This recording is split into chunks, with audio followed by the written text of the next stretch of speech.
আসসালামু আলাইকুম রহমতুল্লাহ।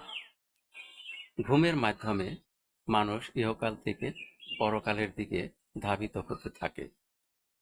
আর মানুষ ইহকালে যে স্বভাবের হয়, অর্থাৎ যে স্বভাবটি তার মধ্যে প্রকট হয়, সেই স্বভাবটির বাস্তব রূপ লাভ করে তার ইহকাল থেকে পরকালে যাওয়ার মাধ্যমে।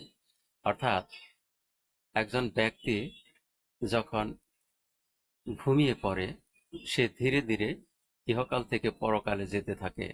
তখন তার মধ্যে যে স্বভাবটা ইহকালে থাকে, সেই স্বভাব অনুযায়ী তার মধ্যে পরিবর্তন আসতে থাকে এবং সে সেই স্বভাব অনুযায়ী তার আকৃতি পরিবর্তিত হয়ে যায়।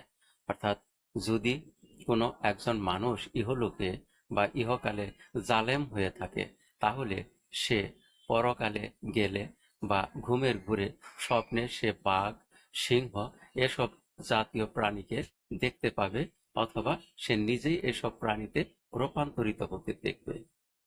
আবার যদি সে নোংরা স্বভাবের হয়ে থাকে, তাহলে সে স্বপ্নে তার নিজেকে দেখতে পাবে শূকরের আকৃতিতে। ধন্যবাদ।